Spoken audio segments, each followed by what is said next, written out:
Blue, the color of study, the color of thought and patience, the color of control. What better way to complete my series on must-run commander cards than with the color of scholars, Tolarian or otherwise? And presented here are the top 8 must-run commander cards in blue for your Magic the Gathering deck. But first, speaking of patience, control, and dignity, what's up, fam? Are you looking to slam out some sick beats? What? Well then, check this out, yo. It's the sponsor of today's video, who had some strong notes about appealing to a younger audience. Raycon. Just go to buyraycon.com/Tolarian community to get 15% off your Raycon order. That's right, fam. Slam that down your pipe and smoke it. 15% off for Tolarian fam.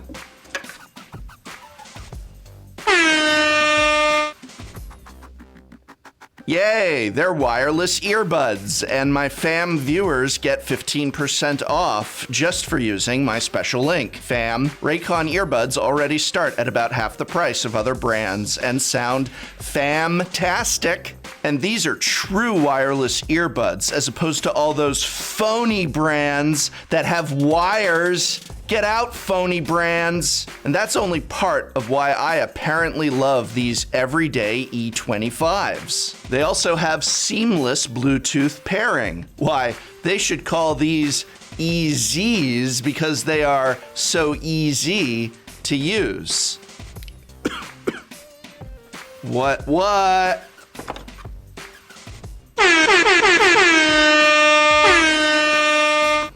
So check out my link, fam.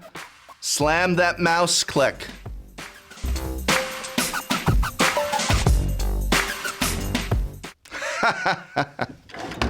Presented here are the must-have cards in blue for Commander. Just as I did for the other 4 colors, this list is attempting to identify the cards that are most universally applicable to Commander decks that are running blue. It wants to go over the staples of the color, which for your deck, be it mono blue, 3-color, or even 5, is most likely going to benefit from running. Now, I will not be including any cards from Commander 2020 or Ikoria, as those products have not officially released in paper. If you're curious what I love from Ikoria for Commander, check out my video on that very subject here. But for this video, no Ikoria and no C20. And also, because we're talking in a broad, widely applicable sense, no insanely potent and powerful specific blue cards like Consecrated Sphinx or Deadeye Navigator.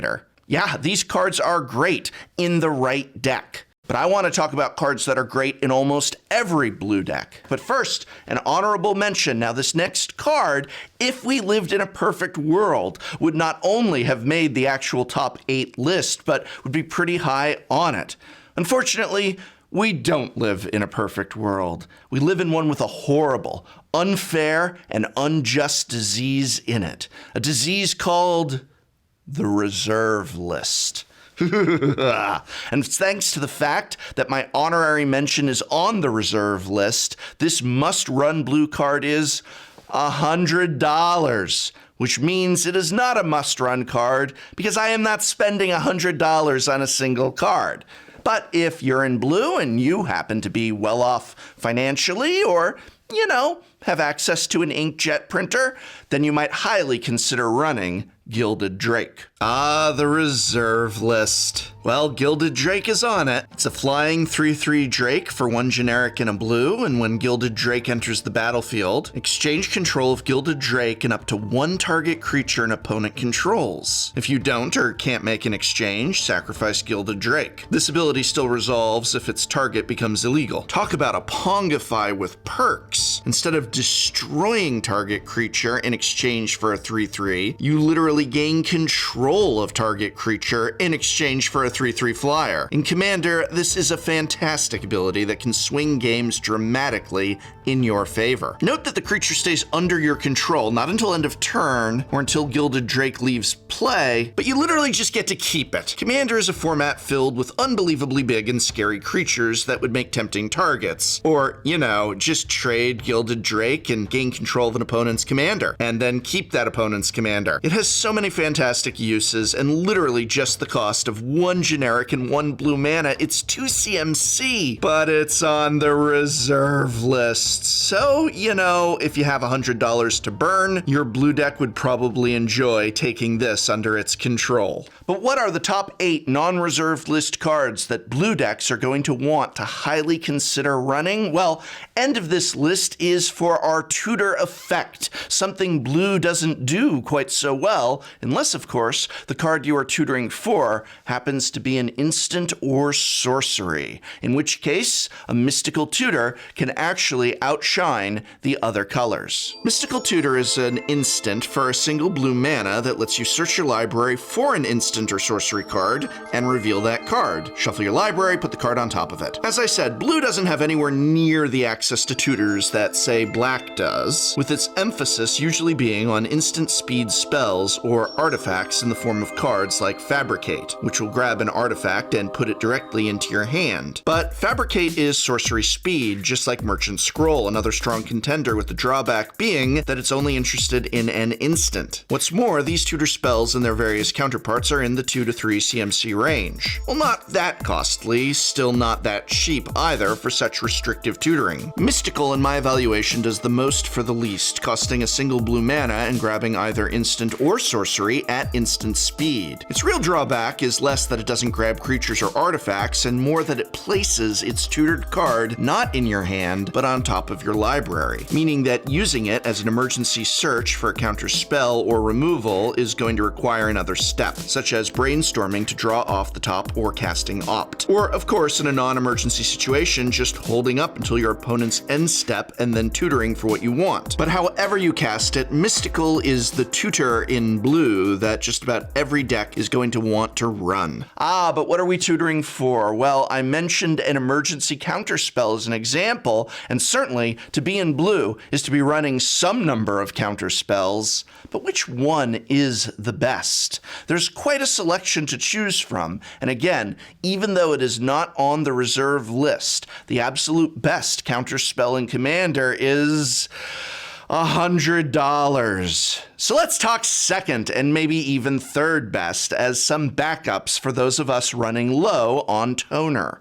Hands down, though, if money were no object, the must-run counterspell would be Mana Drain. Mana Drain is a classic instant where, for double blue, you counter target spell. At the beginning of your next main phase, add an amount of colorless mana equal to that spell's converted mana cost. Yeah, in a perfect world, this is the counter spell that no blue deck should be without. So this is essentially just strictly better counter spell, with the huge bonus of getting a mana bump at the beginning of our next main phase. In Commander, especially, added mana means we can do more, get ahead more, win more, and so those who don't care about the price tag are absolutely going to view this as the must-run counter spell. But if it is understandably out of your price range, well, it's still on screen, plain simple counter spell. It's only 100 pennies as opposed to $100. Now, obviously, depending on your deck, you're going to run multiple counter spells, and you'll likely consider everything from Dispel to the Modal Madness cards like Cryptic Command. But again, those variations are going to be dependent on your specific deck, and the universal choice is going to be, well, Mana Drain, or Counterspell Classic, or perhaps a third alternative, Arcane Denial, also already on screen, which lets you draw a card in addition to it being one generic and a blue, instead of double blue, but at the price that the person whose spell you counter draws 2 cards. Your deck may not run all 3 of these, but at the very least, if you are in blue, you're probably going to want to run at least 1.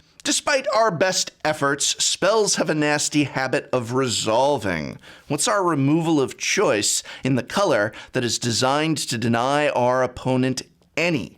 There's a suite of options, but at number 6, the must-run is the monkey madness of Ponga Phi. Ponga Phi is a single blue for an instant, destroy target creature. What are we, in black? No, that's even better value than most black cards. The drawback being its controller creates a 3/3 green ape creature token. Now there's some removal for you. Ponga Phi, also known as the removal spell so nice they printed it twice, is my pick, but it was a tough one, because when it comes to removal, blue actually can do a lot in so many ways. But of course, those ways become situational and not applicable to every deck in blue. But what deck in blue is not going to want instant speed, non-conditional creature removal for a single blue mana? It's hard to say this doesn't appeal to your deck, especially if you have ever played any games staring down the nose of a game-ending creature. Now, cards like Imprisoned in the Moon can also target planeswalkers and, if needed, lands. A great addition of options, but at the steep price leap from a single blue to 2 generic and a blue, that 3 CMC increase may or may not be worth the targeting of walkers, just as Reality Shift's ability to exile may or may not be worth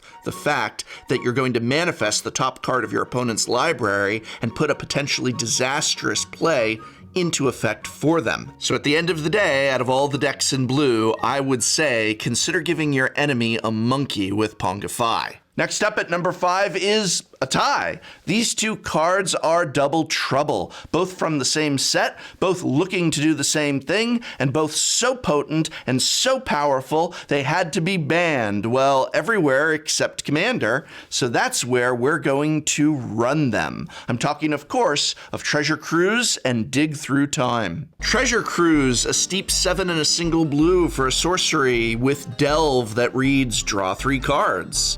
So with a fully stocked graveyard, this spells essentially 1 blue, making it essentially one of the most powerful Magic cards of all time, Ancestral Recall. And wouldn't you know it, Commander is just the format where your graveyard is going to fill up fast. Nothing better after a board wipe than refueling your hand by paying 1 to draw 3. Or perhaps you'd like to look through 7 cards and draw the 2 you need at instant speed. Well, then you're gonna dig through time. 6 generic and double blue for an instant that lets you do what I just said the card does. These 2 cards ravaged the Modern and Legacy formats when they were first printed, needing to be banned and fast in both. Heck, Treasure Cruise even had to be banned in Pauper. And in our format of Commander, the only decks that would maybe not be interested in running at least one of these 2 would be a multicolor graveyard strategy build. So out of all the Planeswalkers, which is the one that every Commander deck in blue is going to want to highly consider running?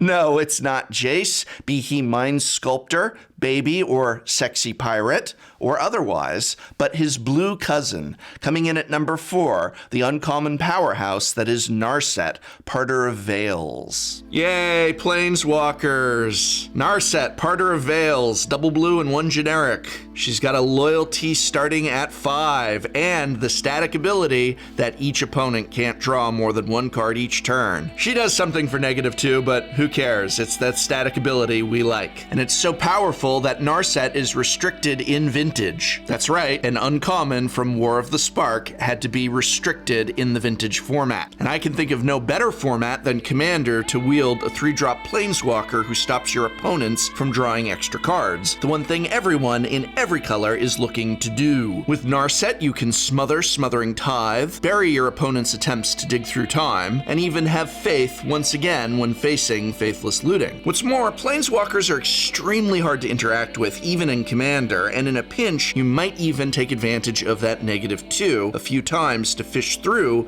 the top 4 cards of your library and grab a non-creature from among them to put into your hand.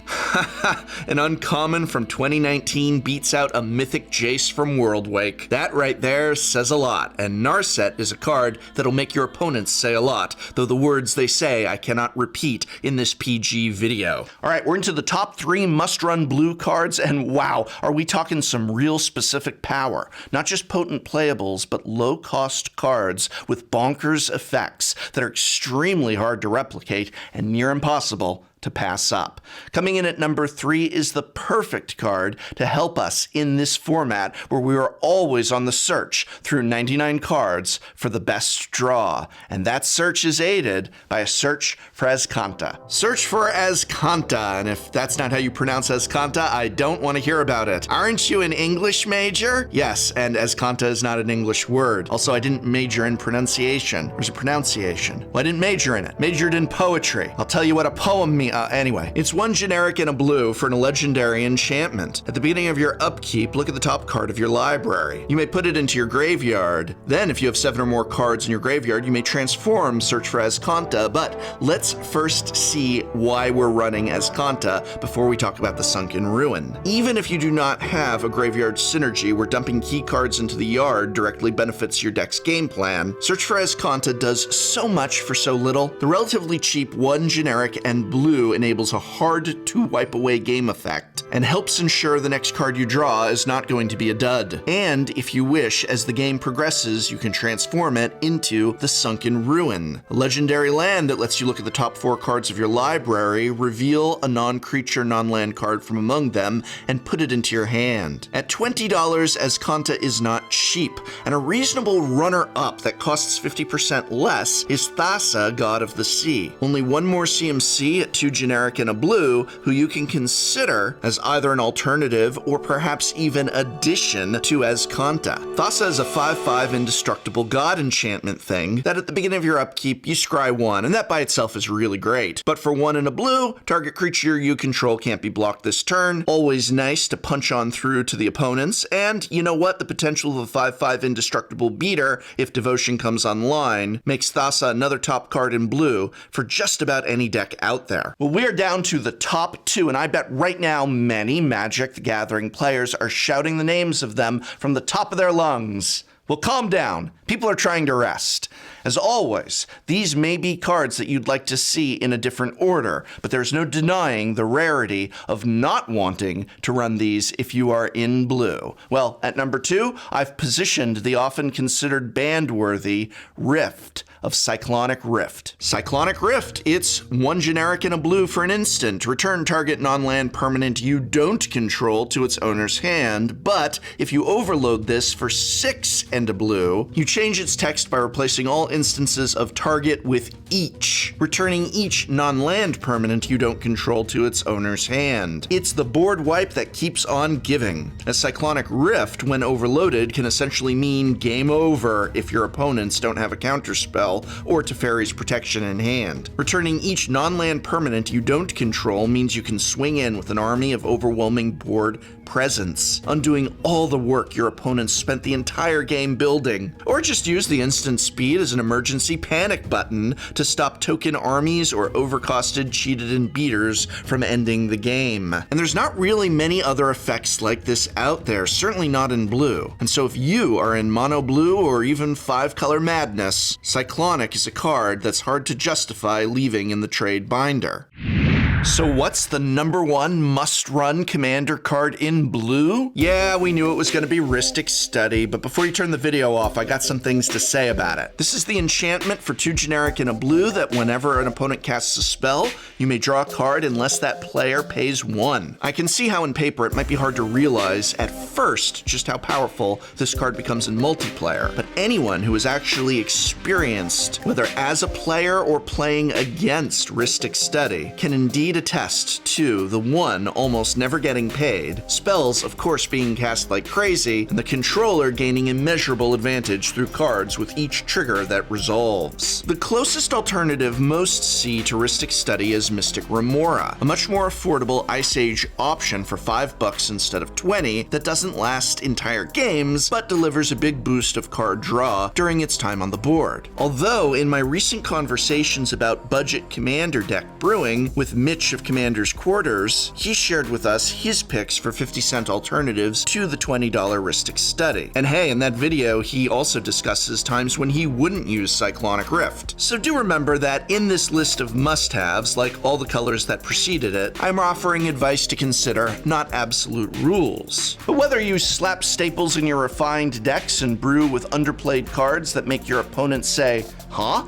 I hope very much this video has been of some help to you. Remember, Commander players, that for the month of April, I'll be sending out signed Brian Stoutarm cards to new patrons at the signed card level. So if you want to help support the channel and do so at the signed card level, my way of saying thanks will be to fling you a signed Brian Stoutarm. Find out more, as well as information about the exclusive Tolarian Community College Discord server over at patreon.com/Tolarian Community College. So what cards in blue do you think are must-runs that did not make this list? Let me know in the comments below, and special thanks again to Raycon for helping bring you this video. Remember, go to buyraycon.com/Tolarian Community to get 15% off your Raycon order, fam.